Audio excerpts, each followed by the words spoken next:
Como yo les había dicho, hace un par de domingos atrás comenzamos una serie nueva que se llama Asombrosa Gracia, porque estamos hablando sobre la gracia de Dios, especialmente cómo la gracia de Dios trabaja y se aplica en la salvación de las personas, ¿sí?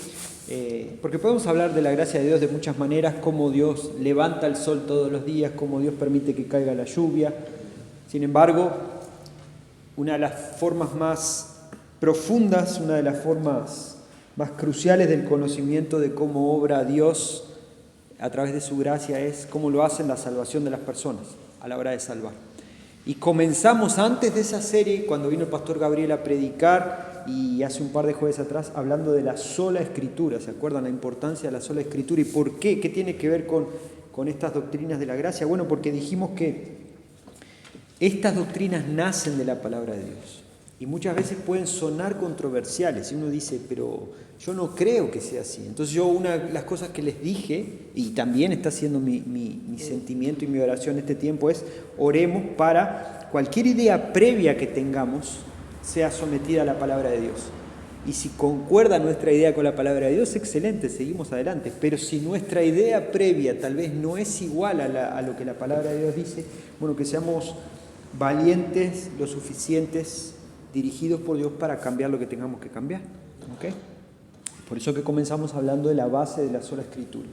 Y hace 2 domingos atrás yo prediqué, no sé si pudieron escuchar, algunos estuvieron, no sé si pudiste escuchar el mensaje, de 2 domingos atrás que yo comencé predicando sobre la primera de las doctrinas de la gracia, así le llamamos doctrinas de la gracia, que se llama depravación total. A este mensaje yo le titulé El silencio del culpable, porque trabajamos un texto de Romanos 3, del 9 al 20, donde Pablo hace las veces de un fiscal y Pablo está diciendo, y ahora lo vamos a chequear al texto, Pablo está diciendo, y bueno, y el ser humano hizo esto, y el hombre hizo esto, y esto también, y su forma de hablar, y sus pasos están llenos de sangre, y su mente está corrompida, o sea, no hay excusa, esa depravación es total, y termina diciendo, hablando de, para que toda boca se calle, o sea, nos deja sin argumentos Pablo delante de Dios, ¿ok? Entonces yo le titulé a ese mensaje El silencio del culpable, y vamos a ir a Romanos 3.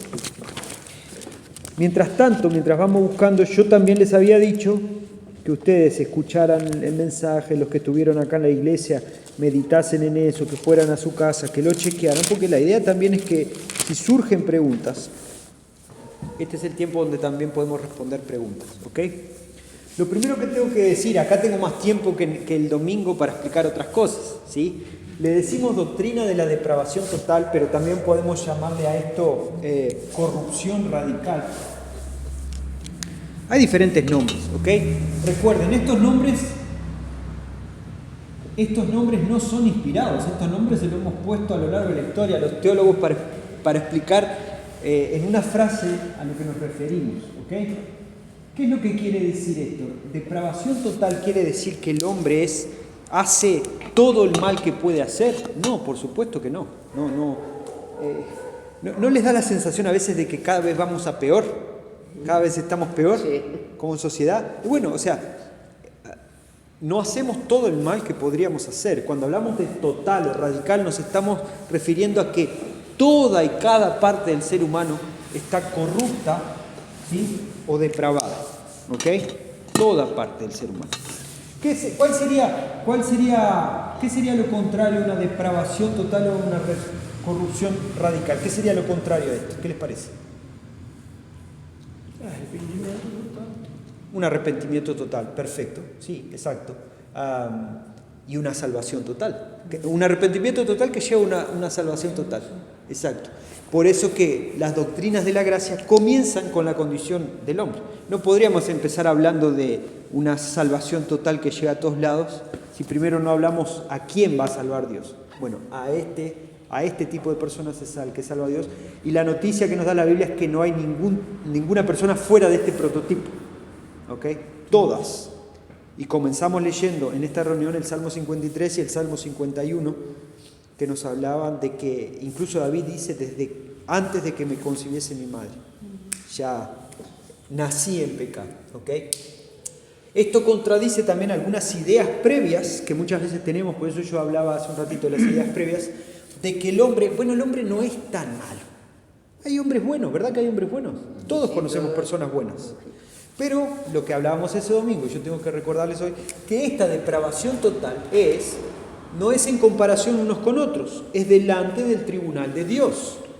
Dios es perfecto, santo, justo, bueno, perfectamente amoroso, perfectamente misericordioso. Delante de nosotros, entre nosotros, obvio que hay personas más buenas y otras más malas. Delante del tribunal de Dios, ni el más bueno de los buenos es 100% perfecto ante las demandas de justicia de nuestro Padre. Eso lo explica la Escritura a lo largo de toda la Escritura. ¿Bien? David era un buen tipo y David pecó y David se tuvo que arrepentir delante de Dios. Moisés era un buen hombre, ¿sí? Sin embargo, Moisés había asesinado a alguien y después Moisés, inclusive ya llamado por el Señor, el gran Moisés, desobedeció a Dios y golpeó la roca. Elijan el que quieran y se van a dar cuenta. Abraham. Y bueno, Abraham fue allá a buscar por sus propios medios cómo adelantar la promesa que Dios le había dado. Y terminó teniendo un hijo con una mujer que no era la de él. En fin, un montón de historias. Elijan el que quiera. El único perfecto fue Cristo, ¿sí? Por eso que es el autorizado a llevarnos hacia Dios en salvación. Entonces esta doctrina nos habla de eso. Vamos a Romanos 3. Vamos a leer de lo que estuvimos hablando hace un par de domingos. Romanos 3:9. Entonces, ¿qué? ¿Somos nosotros mejores que ellos? De ninguna manera. Porque ya hemos denunciado que tanto judíos como griegos están todos bajo pecado, como está escrito, no hay justo ni aún uno. ¿Qué está haciendo Pablo? Nos está recordando lo que él ya viene trabajando en Romanos.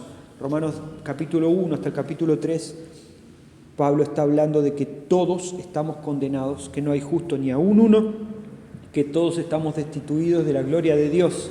Y él viene mencionando en el capítulo 1 que el mundo general, el mundo pagano en general está condenado. Después él va a hablar de que los judíos están condenados y después va a hablar de que los gentiles también están condenados. O sea, no hay nadie que se libere de esa condenación. Y esto es muy importante. Uno puede decir, pero Pablo era un tipo malo hablando todo el rato de condenación.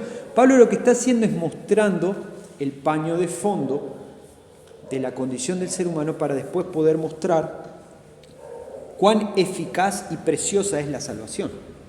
¿Sí? Cuán eficaz y preciosa es la salvación. Y fíjense lo que dice versículo 11. No hay quien entienda, no hay quien busque a Dios. ¿Qué más dice? Todos se han desviado, a una se hicieron inútiles, no hay quien haga lo bueno, no hay ni siquiera uno. Sepulcro abierto es su garganta, engañan de continuo con su lengua, veneno de serpientes hay bajo sus labios, llena hasta su boca de maldición y amargura. Sus pies son veloces para derramar sangre, destrucción y miseria hay en sus caminos. La senda de paz no han conocido, no hay temor delante de sus ojos. Entonces, en esa condena de culpabilidad, Pablo va mostrando algunas pruebas. ¿Se acuerdan de eso? Si escucharon el mensaje o si estuvieron presentes. Pablo empieza diciendo, el pecado distorsionó nuestra capacidad de razonar adecuadamente sobre nuestra condición. Cada vez que vos y yo o alguien más dice, no somos tan malos delante de Dios, lo que tenés que darte cuenta es que ese razonamiento ya está inundado por el pecado. Porque la Biblia dice lo contrario, sí, somos totalmente corruptos delante de Dios. Bien, nuestra capacidad de razonar sobre el pecado ya está inundada por el pecado. ¿Ok? Déjenme pensar en algún ejemplo, no lo preparé específicamente este ejemplo, pero ¿nunca les dio la sensación cuando escuchan a un político X hablar, cómo él habla como si todo fuese perfecto y estamos haciendo esto y estamos haciendo esto, estamos haciendo esto, y uno mirando afuera dice, este tipo, ¿qué nos quiere engañar? O sea, lo acaban de juzgar por corrupción y sale a hablar como si fuese el más ético de los éticos. Bueno, cuando nosotros empezamos a negociar nuestra condición delante de Dios, somos como ese político. No nos damos cuenta. ¿Y por qué no nos damos cuenta? Porque estamos tan metidos en nuestra condición pecaminosa, que no razonamos eso. Si salimos a la calle y hablamos con la gente y le decimos, ¿vos crees que sos totalmente pecador delante de Dios? ¿La gente qué va a decir? No, yo no soy totalmente pecador delante de Dios. Y no es la gente, nosotros también estábamos en esa condición hasta que el Espíritu Santo transformó nuestro corazón. Nuestra tendencia es a compararnos entre nosotros, y Pablo no está hablando de compararnos entre nosotros. Pablo está diciendo, no hay quien entienda, no hay quien busque a Dios. ¿Ok? El pecado distorsionó esa forma de razonar. Y cuando Pablo dice, no hay quien busque a Dios, también está mostrándonos que el pecado cambió y transformó nuestra forma de desear a Dios. Fíjense en Adán y Eva, la relación que tenían con Dios y qué fue lo primero que pasó después de pecar. ¿Quién se acuerda? ¿Sí? Adán y Eva. Adán y Eva. ¿Qué pasó? Se escondieron. Se escondieron. Ah, sí, se escondieron. ¿Se acuerdan de eso? Sí, ahora sí me acuerdo. Lo primero, antes de hablar con Dios, se escondieron de Dios. El pecado lo primero que hizo fue distorsionar la forma en que las personas buscamos a Dios. ¿Ok? En una relación ahí con Dios, en el Edén, la primera consecuencia del pecado visible para nosotros, lo que nos cuenta la Escritura, es que estas personas se escondieron de Dios. Nosotros cargamos con eso. El pecado distorsionó nuestra forma de desear a Dios. No nos inclinaríamos naturalmente a Dios porque amamos lo que nos daña. ¿Sí? Eso es lo que Pablo está diciendo. Entonces, ven, ¿consiguen entender ahora por qué hablamos de total o radical, depravación total o corrupción radical? Porque estamos mostrando, Pablo va mostrando, y yo lo que estoy haciendo es repitiendo lo que dijo Pablo hace miles de años, es cómo el pecado inundó cada esfera de nuestra vida. Inundó la forma en que nos relacionamos con Dios, inundó la forma en que nos vemos a nosotros mismos. No nos vemos tan malos como en realidad somos. Después Pablo va a decir, versículo 12, todos se han desviado, a una se hicieron inútiles, no hay quien haga lo bueno, no hay ni siquiera uno. Nuestras acciones, ya no es solo cómo nos relacionamos con Dios o cómo nos vemos, sino que lo que hacemos también está distorsionado por el pecado. O sea, es claro que hay amor, es claro que hay generosidad, pero Pablo se refiere a que no hacemos las cosas bajo el estándar de Dios, buscando darle la gloria a Él. Porque Él nos pide que le demos la gloria. Entonces, dar un plato de comida, ¿está mal? Por supuesto que no está mal. Anda y da un plato de comida. Ahora, lo que es difícil, y necesitamos entender esto, es que cada plato de comida que vos lo des, le estés dando la gloria a Dios por eso. Eso no pasa. ¿Sí? Y eso ya es una forma, no buscamos hacer eso, no sale naturalmente del ser humano. ¿Por qué? Porque está distorsionada, nuestras acciones están distorsionadas por el pecado también. Pablo sigue hablando más adelante, versículo 13, 14, dice, sepulcro abierto su garganta, engañan de continuo con su lengua, veneno de serpientes hay bajo sus labios, llena está su boca de maldición y amargura. ¿Qué más se distorsionó por el pecado? ¿De qué está hablando acá Pablo? ¿De qué aspecto? De lo que él habla. La boca, la forma de hablar. Y no es solo, no se queden con la idea de boca sucia. No. ¿Cómo nos relacionamos los seres humanos? Mentira. ¿Sí? Pero nos relacionamos a través de las palabras. ¿Sí? ¿Cómo hacemos amigos? ¿Cómo somos amigos de alguien? Conversando. ¿Cómo terminé yo casado con Esther? En algún momento tuvimos que hablar, ¿o no? Entonces todo es a través de las palabras. Y lo que Pablo está diciendo, bueno, nuestra forma de relacionarnos también está inundada por el pecado. ¿Sí? También está inundada por el pecado. Nuestro hablar se distorsiona por el pecado. Versículos 15 al 17. Sus pies son veloces para derramar sangre, destrucción, miseria y en sus caminos. La senda de paz no han conocido, no hay temor. Hasta el 17. ¿De qué está hablando ahora? Los pies. ¿Y qué quiere decir eso? ¿Qué les parece? Nuestras elecciones.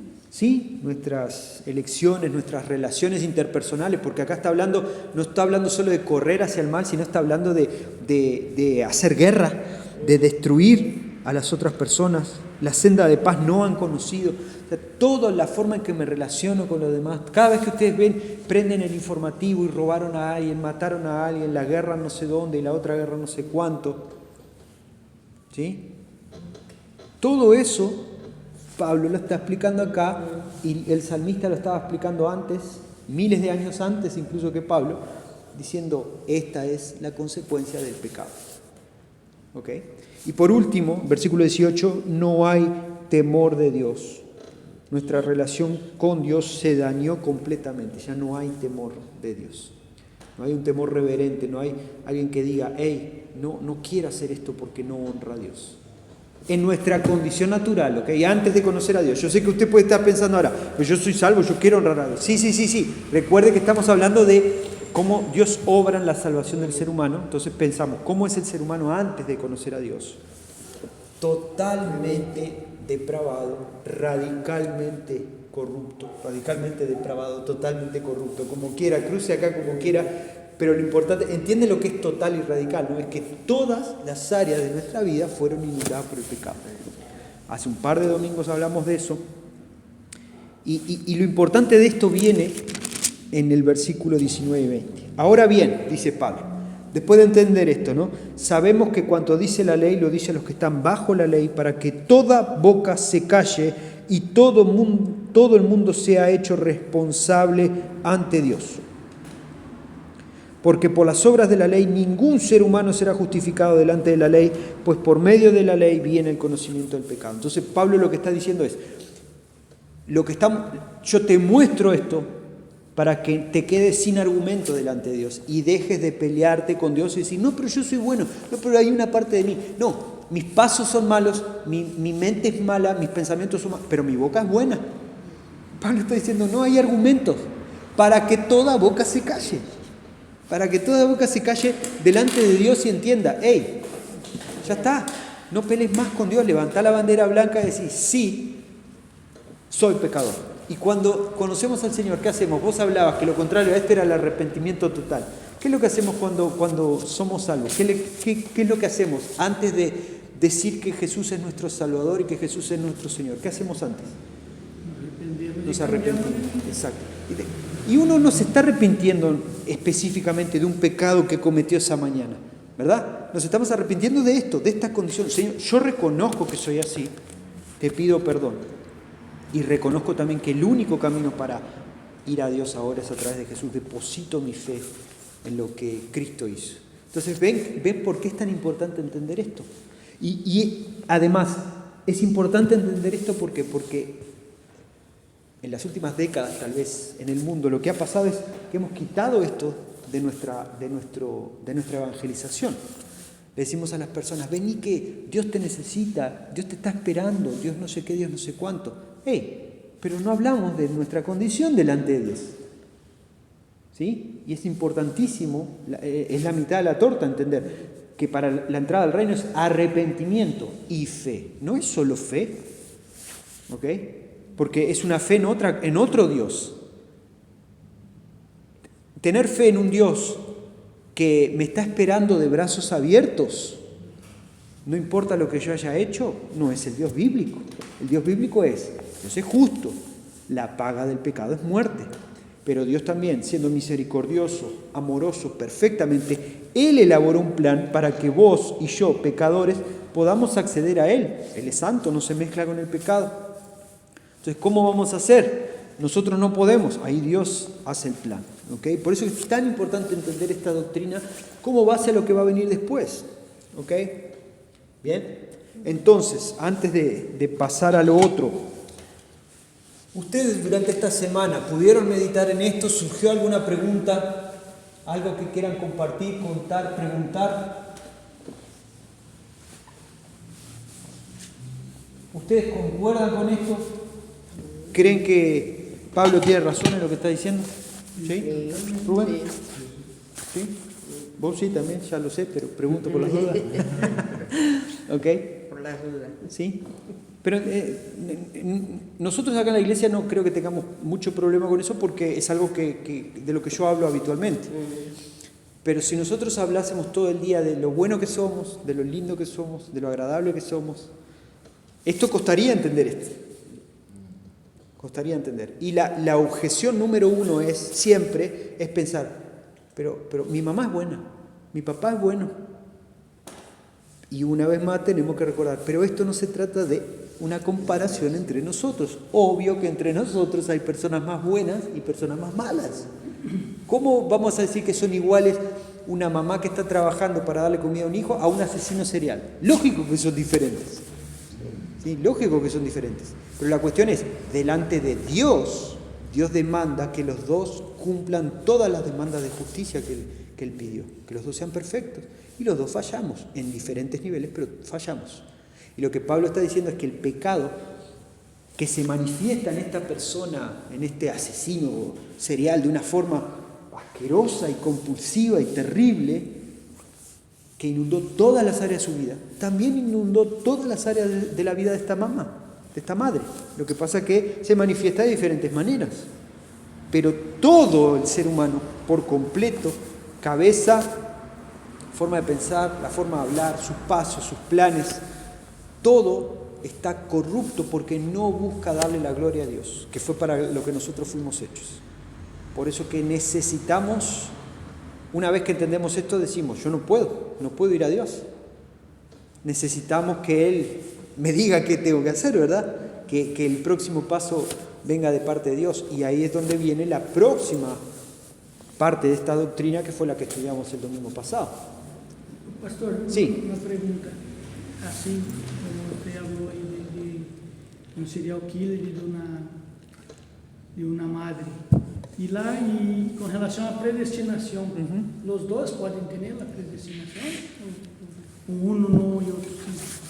Te estás adelantando la predicación de este domingo, no, el otro, que vamos a hablar de la elección incondicional. Pero, cuando hablamos de la elección incondicional, es que Dios en su soberana voluntad, siendo justo, siendo bueno perfectamente, no pierde su justicia, no pierde su bondad, Él escoge y Él llama para salvación. Y Él puede llamar a quien Él decida llamar. Al más sinvergüenza. Al más sinvergüenza, y creo que tenemos, a lo largo de la historia hemos visto, inclusive en los textos bíblicos, el ladrón de la cruz. Y Pablo, ¿se acuerdan lo que era Pablo, no? Perseguidor de los cristianos. Asesino, Pablo es un asesino. Moisés, que hablamos hace un rato. Moisés mató a un egipcio. Sí. David también. David también. que mató y ya con una...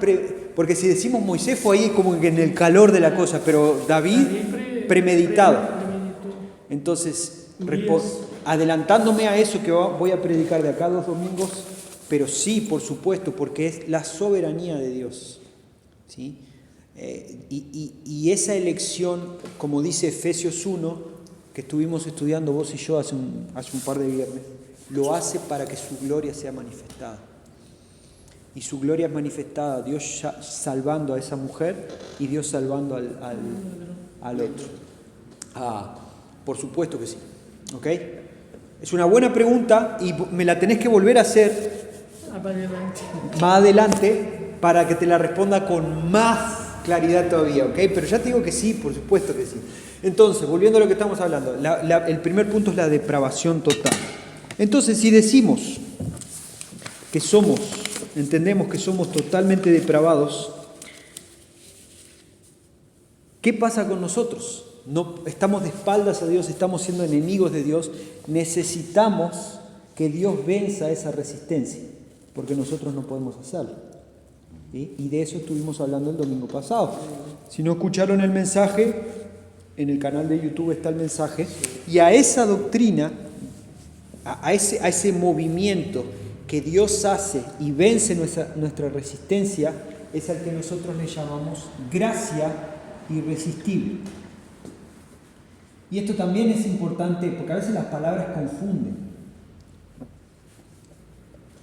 Porque uno dice, hey, yo puedo resistir la gracia de Dios. Sí, claro que la podés resistir. Pero lo que estamos hablando es que nosotros por nosotros mismos no podemos ir a la fe. Necesitamos que Dios venza esa resistencia. Por eso que el mensaje del domingo pasado yo le titulé, cuando Dios llama, el alma viene. ¿Sí? No vamos porque queremos, sino que necesitamos que Dios nos llame a salvación. Por eso que a esta doctrina también, aparte de gracia irresistible, que a veces confunde un poco el nombre, Porque claro, nos da la sensación de que, hey, yo puedo resistir la gracia de Dios. Se refiere a otra cosa que voy a explicar ahora, pero también le llamamos gracia eficaz. Porque es eficaz para salvar, es eficaz para vencer. O sea, este es mi pecado.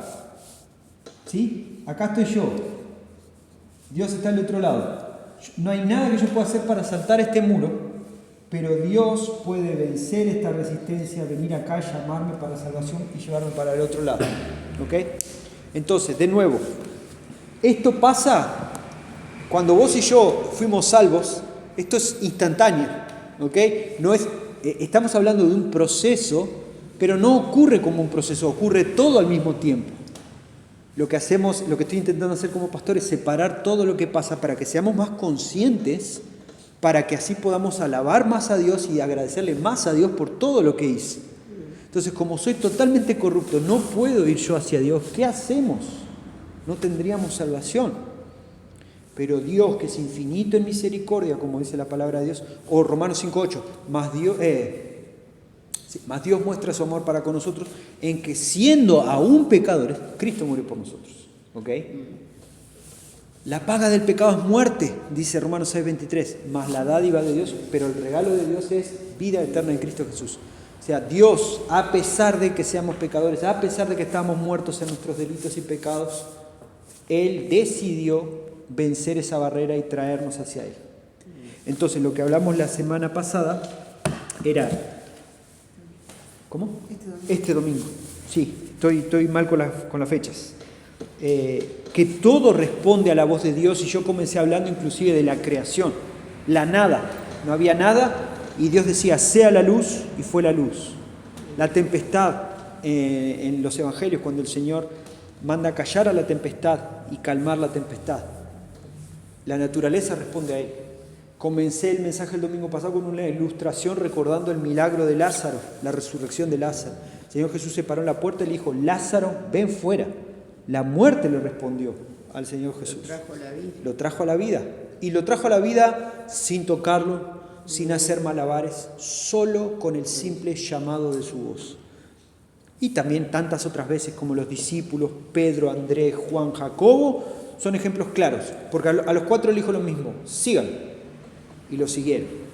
A Mateo le dijo lo mismo en otro lugar, sígueme, y lo siguió. A Zaqueo le dijo, bájate que hoy voy para tu casa. Y Zaqueo bajó, rapidito. Incluso los ejemplos más tristes y complicados, como el de Jonás, que también voy a mencionar este domingo próximo, nos hablan de que la soberana voluntad de Dios vence hasta la resistencia más profunda, como la de Jonás, que dijo, Dios le dijo, allá, a Nínive, y él fue para el otro lado. ¿Dónde terminó? Allá. ¿Y cómo terminaron los ninivitas? Arrepentidos. Dios venció la resistencia. A veces es mayor, a veces es menor, pero Dios venció la resistencia. Moisés también fue resistente, ¿no? Moisés. Sí. Dijo que no podía, que no tenía... Tartamudo. No tenía capacidad de hablar. Exacto. Entonces, a lo largo de toda la Biblia encontramos eso. Entonces, esa resistencia, volviendo al ejemplo y también agregando un poquito a la pregunta que me habías hecho, volviendo al ejemplo de esta madre soltera, trabajadora y el asesino serial. Los dos son resistentes en diferentes niveles e inconscientemente, yo quiero que piensen esto, no es que una persona se siente y dice, hoy voy a esperar que venga Dios y lo voy a resistir. No, es resistente a Dios por naturaleza pecaminosa. Es resistente a Dios y no puede darse vuelta solo. Y yo sé que ustedes pueden pensar, pero en un momento de dolor, de pérdida, tiene a su hijo en el hospital, va a decir, Dios, por favor. Lógico que le vamos a pedir a Dios, pero vamos a hacer lo que Dios demanda de nosotros, arrepentirnos y creer en el Señor Jesús. No, le vamos a pedir por nuestro hijo que está enfermo. Entonces, sí, Dios en su misericordia y en su gracia común, Él puede salvar y ayudar a ese niño y sanarlo como ha hecho con tantas personas. Y eso inclusive puede ser la forma en que Dios esté venciendo la resistencia de esa persona y esa persona vuelva a Cristo. Pero lo que estamos viendo en la Escritura y a lo que se refiere esta doctrina es que Dios vence esa resistencia. ¿Ok? Entonces yo sé que muchos pueden estar diciendo, bueno, pero en realidad Dios da la salvación para todos y el que quiere la agarra. No, como vamos a ver este domingo, la Biblia no dice eso. La Biblia dice que somos pecadores, no tenemos capacidad de darnos vueltas y agarrar en primera instancia la salvación, sino que Dios vence la resistencia, nos da la fe como regalo y nosotros ahí nos deparamos delante de Dios y decimos, acá está mi fe, creo en ti. De nuevo, todo eso ocurre ¿cuándo? Como una foto, instantáneamente. Pensá si el día que vos conociste a Cristo, vos dijiste, yo me arrepiento y creo en el Señor Jesús. Un milisegundo antes, cuando tu cabeza hizo clic y entendiste que necesitabas arrepentirte, fue cuando Dios venció esa resistencia. ¿Cuántas personas hay que se les predica una y otra vez todos los santos días durante años y siempre dicen no? ¿Entiende que no es un proceso racional? Pues la persona puede entender la Biblia de capa a contracapa. Puede entenderla. Pablo la sabía, siendo Saulo y era perseguidor de la iglesia. Pero en un momento algo pasó. Que nosotros sabemos lo que es el Espíritu Santo transformando nuestra vida. Es Dios venciendo y haciendo que su gracia sea eficaz en la vida de esa persona. Y por eso que le decimos que es irresistible. Porque esa gracia salvadora no hay quien la pueda resistir. El asesino serial, el ladrón de la cruz, la mamá soltera, el presidente de la República. Si Dios lo llama a salvación, Él va a responder que sí. Ahora, más tarde, cuando sea. Y esto no tiene que ser malinterpretado como, entonces no voy a predicar, porque si Dios quiere llamar a alguien a la salvación, lo va a salvar. No, porque Dios dijo en Romanos 10 que Él llama a las personas a salvación a través de la predicación del Evangelio. O sea, nosotros debemos compartir el Evangelio. Es el medio que Dios usa para tocar el corazón de las personas y mostrar de su gracia eficaz a esas personas. ¿Sí? Por eso que es tan importante. Por eso que también la vergüenza que tenemos para hablar, los miedos que tenemos para hablar, no son tan importantes cuando lo comparamos con esto. Una persona no consigue darse vuelta sola hacia Dios y Él decidió, fíjense qué privilegio, Él decidió usarme a mí para transformar la vida de la persona. No es que yo la transforme, sino que cuando un cristiano comparte el Evangelio, Dios atraviesa esa barrera. Cuando Él quiere y como Él quiere. Y no hay nada que esa persona pueda hacer. No se puede resistir al Evangelio. Entonces, la gracia de Dios tiene el poder de vencer la oposición del ser humano. Eso es lo que necesitamos entender, ¿ok? Entonces, todo cristiano es salvo por esa gracia irresistible, todos, no importa de dónde vengamos. En algún momento Dios venció esa resistencia, ¿ok? Yo leí el domingo un texto de 2 Timoteo 2, donde Pablo está hablando sobre el siervo de Dios, o sea, sobre los siervos de Dios, sobre los pastores. Él está dando un ejemplo y algunas órdenes a Timoteo, jovencito, un pastor jovencito, y le dice, el siervo de Dios debe reprender tiernamente a los que se oponen, por si acaso Dios le da el arrepentimiento que conduce al pleno conocimiento de la verdad. ¿Sí? Y siempre nos sentamos a conversar sobre la parte de reprender tiernamente, ¿sí?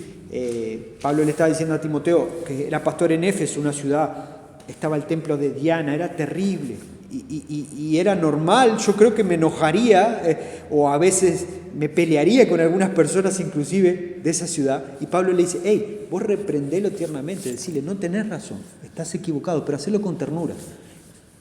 ¿Pero por qué? Porque ese no es el centro del texto. Porque a una de esas personas, o a varias de esas personas, o a todas esas personas, Dios puede darle el arrepentimiento. ¿Entendés? Timoteo, por eso es que vos tenés que hablarle tiernamente. No le dice, hablarle tiernamente porque es bueno, porque es éticamente correcto. Le dice, hacelo porque vos no sabés a cuándo Dios vence esa resistencia. Entonces, por favor, Timoteo, reprendelos tiernamente por si acaso Dios le da el arrepentimiento. Como les dije hace un rato, Jonás no consideraba que los ninivitas mereciesen la salvación. Él lo dijo, no voy a ir a Nínive porque pueblo malo, y yo sé lo que vas a hacer, los vas a perdonar. Y se fue para otro lado. Y ya conocemos la historia larga, barco, pez grande. ¿Dónde termina? En Nínive. Predica rapidísimo, como dije el domingo, una ciudad que necesitaba 3 días para ser atravesada, él la atraviesa en 1 día y medio predicando el arrepentimiento. Hizo un sermón miserable, pero ¿qué pasó? Toda la ciudad se arrepintió. El rey mandó que le tiraran ceniza arriba a los animales como señal de arrepentimiento. Dios venció la resistencia del pueblo ninivita y de Jonás también. De diferentes formas, pero la venció. Entonces el arrepentimiento es concedido por Dios. Cuando vos estás acá dando vuelta hacia Dios, no sos enemigo de Dios, yo también, lo que vimos antes, totalmente depravados, y de repente Dios nos toca, nos damos vuelta, cambia nuestro corazón de piedra por un corazón de carne, nos regenera, ¿sí? Vence esta resistencia y hace que su gracia sea irresistible para nosotros, eficaz. Nos da ese paquetito de la fe y ahí es la única parte que entramos nosotros. Depositamos nuestra fe en Cristo. ¿Ok? Depositamos nuestra fe en Cristo. El nombre irresistible puede llevar a confusión, porque nos dan, está lleno de gente que resiste la gracia de Dios. Lógico, la historia del mundo es la historia de la resistencia a la gracia de Dios. Las personas que estuvieron al lado de Jesús resistieron a Dios. ¿Sí? Judas resistió a Dios, a la gracia de Dios. ¿Estamos de acuerdo? Pero no estamos hablando de nuevo, así como del pecado no hablamos comparándonos unos a otros. Acá no estamos hablando de esos actos específicos donde una persona se opone y ejerce una resistencia hacia Dios, sino que hablamos de algo que pasa en el corazón. Cuando Dios llama a salvación hasta el peor de los pecadores, no se puede resistir a ese llamado. Es una gracia irresistible, porque es eficaz, porque es lo único que consigue perdonar y tapar y olvidar todo y cualquier pecado, culpa, vergüenza que esa persona pueda traer y atraerla hacia Jesús. Esa es la gracia transformadora del Evangelio. ¿Ok? Vamos a buscar ahí Hechos, capítulo 16, 13 y 14. Hechos 16, 13 y 14.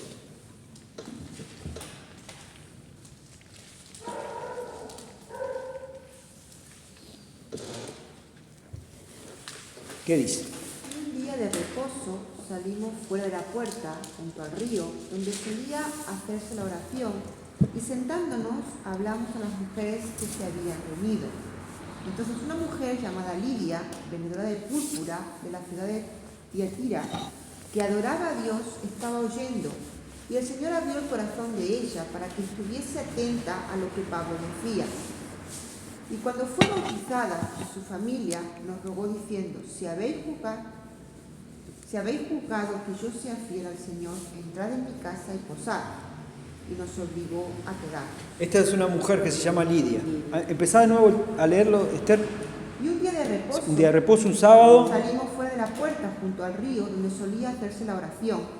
Y sentándonos, hablamos a las mujeres que se habían reunido. Se sentaron a hablarle sobre Cristo a las mujeres en plural. Había muchas. ¿Y qué pasa? Entonces, una mujer llamada Lidia, vendedora de púrpura de la ciudad de Tiatira, que adoraba a Dios, estaba oyendo. Y el Señor abrió el corazón de ella para que estuviese atenta a lo que Pablo decía. Ok, ¿qué es lo que pasa acá? Es bastante fácil de entender, es bastante gráfico. Dios abrió el corazón de Lidia para que escuchara lo que Pablo estaba diciendo. Todas estaban escuchando lo que Pablo estaba diciendo con sus oídos, ¿sí? La parte externa, ese llamado externo. Ese llamado externo, Pablo podía estar diciendo, imagínense, arrepiéntanse y crean que Jesús es su Señor. Ese llamado externo, ese sí es resistible. Y se los dice un pastor que domingo a domingo predica sobre el arrepentimiento y la fe, y todo domingo va a haber alguien que se niegue y se resista a escuchar eso. Obvio que es resistible, obvio que la gente se resiste al llamado externo. Sin embargo, el libro de Hechos nos dice, y Dios tocó el corazón de una de esas mujeres y abrió su corazón para que escuchara de verdad lo que estaba diciendo Pablo. Entonces, el llamado externo puede ser resistible, pero el interno no. ¿Ok? A eso es lo que le decimos gracia irresistible. Y eso pasa no con algunos que se convierten. La Biblia nos muestra a lo largo de toda la Escritura que eso pasa con todos los que se convierten. No hay una excepción. Que cualquier persona que vos conozcas, desde el viejito cristiano que es cristiano toda la vida, al adulto que se convirtió hace un poquito, o al niño que conoció a Cristo, o al teólogo más renombrado, al pastor más allá, que está allá arriba, o al más humilde de los trabajadores que conoció a Cristo, hay algo que tenemos en común. Éramos totalmente depravados y a todos el Señor nos llamó internamente para escuchar el mensaje de salvación y respondimos a él. Por esa gracia irresistible. La elección es totalmente de Dios. Sí. Dios elige. Exacto. Tenía otras mujeres y no eligió solamente. Exacto. Te está adelantando a la doctrina de la elección incondicional. Se ve que es algo que te pegó fuerte, pero importante porque lo estás entendiendo, José, que es... exacto, la pregunta es, ¿por qué que Lidia escuchó y otra no? Viene a través de la doctrina de la elección, que es la que vamos a ver dentro de 2 domingos. Pero, ¿ustedes consiguen entender esto? ¿Les hace sentido ahora decir, hey, entonces yo crecí en una iglesia? Hay gente que crece en una iglesia y dice, yo acabo de entender lo que significa esto, acabo de entender lo que Dios hizo. Y yo les voy a dar un ejemplo bien gráfico, real, para que ustedes entiendan. Esther y yo trabajamos en Ecuador, ¿sí? Y trabajamos en una iglesia en Ecuador. No es que trabajamos en el medio del campo, con personas, no. Trabajamos en una iglesia. Y yo una vez prediqué el Evangelio y al que le hizo clic, al que Dios llamó para salvación en ese momento, fue al pastor de la iglesia. Él no había entendido hasta ese momento, era el pastor de la iglesia. Él entendía lo que era el conocimiento teológico, él entendía la doctrina, él entendía la teoría. Pero él dijo, hey, yo no entendí hasta este momento que necesitaba arrepentirme delante de Dios y depositar mi fe en Jesús. Uno puede decir, es ridículo. Yo lo pensé al primer tiempo. La primera vez, ¿cómo? Pero después con el tiempo entendí, sí, claro, esta persona lo que intentó hacer, lo que tenía en su cabeza, era un proceso intelectual. Dios es trino, Padre, Hijo, Espíritu Santo, Dios hizo esto y Dios envió, patatín, patatán, por supuesto, y lo predico y lo digo, y entonces eso no es la salvación. La salvación es este entendimiento donde yo consigo depositar mi fe en Jesús, y eso solo es posible cuando Dios me llama para salvación. Es una gracia irresistible. ¿Ok? 1 Corintios 1, 23, 24, lo tengo acá, después lo buscan. 1 Corintios 1, 23, 24, dice así, del 22 voy a leer. Porque en verdad los judíos piden señales, los griegos buscan sabiduría, pero nosotros predicamos a Cristo crucificado. Piedra de tropiezo para los judíos, necedad para los gentiles. ¿Ok? Entonces, fíjense, Pablo está hablando de los judíos y de los gentiles, básicamente de todo el mundo. Así dividían a las personas. Era judío y el resto era gentil. Pablo dice, los judíos piden señales, quieren milagros. Los griegos quieren sabiduría. Nosotros predicamos a Cristo. Cristo es, para estas personas, piedra de tropiezo para los judíos y es necedad para los gentiles. O sea, judíos piden una cosa, los griegos piden otra, yo le doy a Jesús y para ellos no es suficiente, ni para los judíos ni para los griegos. Versículo 24. Sin embargo, para los llamados, tanto judíos como griegos, Cristo es poder de Dios y sabiduría de Dios. Pablo lo que está diciendo, ellos piden una cosa, no les es suficiente Cristo. Ellos piden otra cosa, no les es suficiente Cristo. Sin embargo, cuando Dios llama, tanto los judíos como los griegos, Cristo es poder de Dios y sabiduría de Dios. Es lo que está diciendo Pablo. Ellos buscan cosas y les parece que Cristo no es suficiente. Pero cuando Dios llama a ellos que era necedad, que era tontería, ahora Cristo pasa a significar poder y sabiduría de Dios. Lo está diciendo Pablo en 1 Corintios 1. La verdad que entienden el verdadero significado del Evangelio. Exacto. Ahora pensemos ahora en términos prácticos. ¿Qué significa esto en cuanto a nuestra predicación del Evangelio? ¿Qué les parece? ¿Qué podemos aprender nosotros hoy? No tanto en nuestra vida, sí, en nuestra vida personal, pero me refiero a compartir el Evangelio con otros. Hay algo que te anima, que cambia, que te hace pensar. O Evangelho pode despertar a uma persona o chamado de Deus. ¿Y cómo cambia eso tu insistencia, por ejemplo, o tu desistencia a la hora de predicar? Tenemos que predicar para todos, no Sí. podemos elegir no ese sí, Exacto. Bueno, entonces, por ejemplo, nos hace pensar en los prejuicios que a veces tenemos, ¿no? A este le voy a predicar porque es más fácil, no es tan malo como aquel otro. A este no. Otra cosa que nos hace pensar, sobre todo, siempre pienso en las madres que oran por la salvación de sus hijos, ¿no? Y cómo esas madres no desisten. Está lleno de historias de madres cristianas orando por sus hijos. Su madre no oraba por usted, por su salvación. Años. Añares. Sí, y yo iba a la iglesia de ella en 33. Sí. Yo iba Y después de siempre. muchos años usted entendió lo que era el Evangelio. Sí, Dios la llamó de para muchos salvación. años. Entonces, yo pienso en esas madres. Si esas madres hubiesen desistido, esas madres entienden, y padres también, pero generalmente me recuerdo más a las madres, ellas entienden que su papel es predicarle a sus hijos, no es salvarlos, porque ellas no salvan.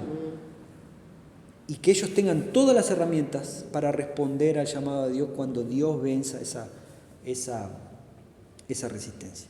¿Ok? Entonces, aunque quiero ya ir concluyendo para no irnos mucho, pero simplemente recordando que cuando la salvación ocurre en un instante, como les dije y lo voy a repetir, en este instante, acá ocurre la salvación, ¡plim!, en ese momento. Pero para que lo entendamos mejor, primero viene lo que conocemos como regeneración y después viene lo que conocemos como depositar nuestra fe. Entonces, para que yo deposite mi fe delante de Dios y diga yo creo en Cristo, primero tengo que tener un corazón regenerado, que no esté depravado totalmente, que no esté corrupto radicalmente. A esa regeneración es lo que le llamamos como conversión. Tengo un nuevo corazón. Es lo que Ezequiel dice. Quitó un corazón de piedra, me dio un corazón de carne.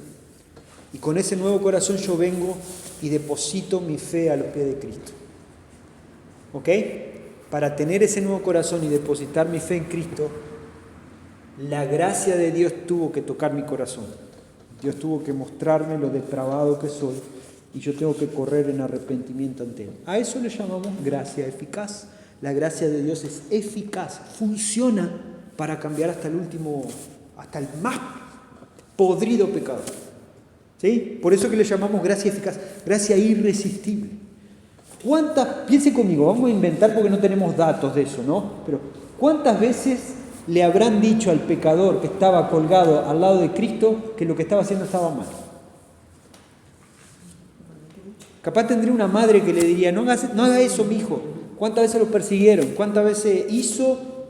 No cosas inconscientemente, ¿cuántas veces conscientemente robó o mató o hizo? Porque esos delitos eran los que lo llevaba a la cruz. Porque por robar te azotaban. O sea, o él tuvo que robar muchas veces, o él tuvo que matar a varias personas para terminar en la cruz. Si no, no terminaba en la cruz. Entonces, ¿cómo entre las 9 de la mañana y las 12 de ese día su corazón cambió tanto? Porque la gracia lo alcanzó. ¿Y él se pudo resistir? No. Entonces, eso es lo que nosotros tenemos que entender. Bien, nosotros no somos, pero quiero que entiendan lo siguiente, nosotros no somos arrastrados a creer en Cristo. Nosotros somos transformados, se nos da la fe. Y claro, no queda otra opción a no ser venir corriendo a los brazos de Cristo y decir, yo creo en ti. Bien, pero no somos arrastrados. El Espíritu Santo va cambiando esa inclinación, esa disposición y corremos a abrazar a Cristo. Y la razón por la que quiero ir a Cristo es porque Dios ha hecho una obra en mi alma y esa obra es por gracia, que lo borré, por gracia y es eficaz. Genera un resultado. Con eso lo que estoy diciendo es que Dios no te da un nuevo corazón para que vos sigas siendo un pecador. Dios te da un nuevo corazón para que creas en Él. Entonces es eficaz ese cambio que hace. Lo hace por algo y funciona. Y todo, justo nosotros que estamos hoy acá, todos que conocemos el Evangelio, todos somos salvos.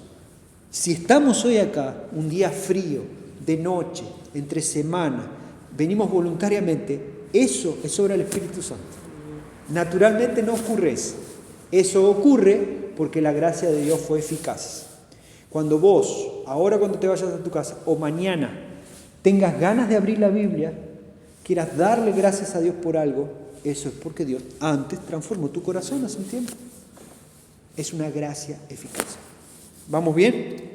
Entonces, ya para ir adelantando, nosotros hablamos de corrupción radical o depravación total. ¿Sí? Todo el ser humano está corrupto. ¿Entendieron esto? Sí. Corrupción radical. Después que entendemos eso, vemos cómo necesitamos de Dios y de una obra eficaz.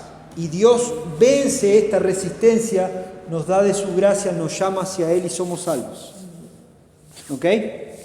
El domingo que viene, este domingo, venga al culto para escuchar la tercera de las doctrinas de la gracia, o escuche el mensaje después en casa, porque vamos a hablar de lo que conocemos como expiación limitada. Y uno puede decir, hey, ¿cómo que limitada?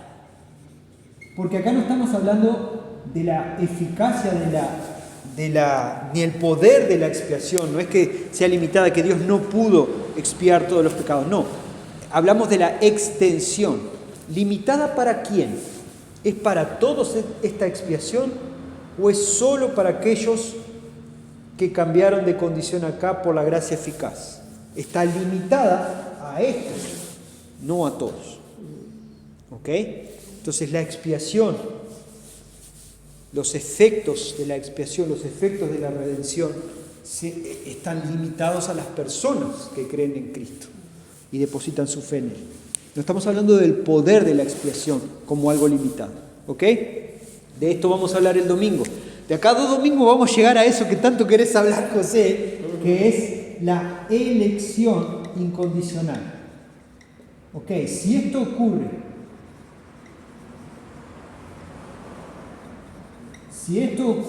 de esta manera y en este orden, está claro que yo no puedo hacer algo.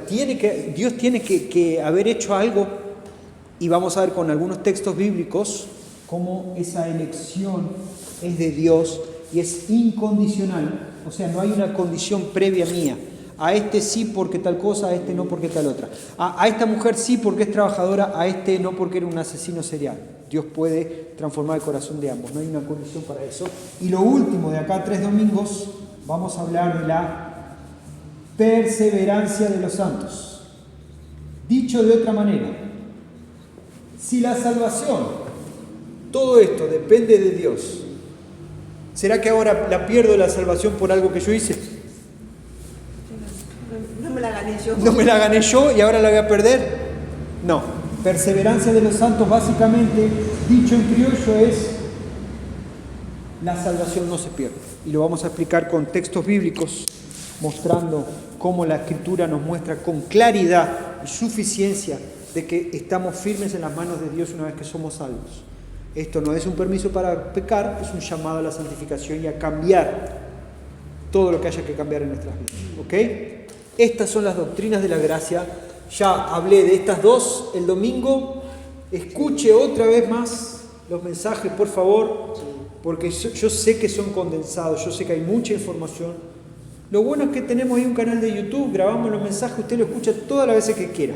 Es importante que entendamos esto y, de nuevo, si surgen preguntas, si surgen objeciones, tráigalas y las conversamos y vemos en la Biblia cómo el Señor respondió a eso. ¿Ok? Estos 2 otros mensajes, para que no se me escape nadie, expiación limitada y elección incondicional, los mensajes ya están hechos. Ya los hice, porque voy a viajar y ya están hechos. Hoy terminé, hace un rato terminé este mensaje. Así que no nos vamos a escapar, ¿ok? ¿Bien? Muy bien.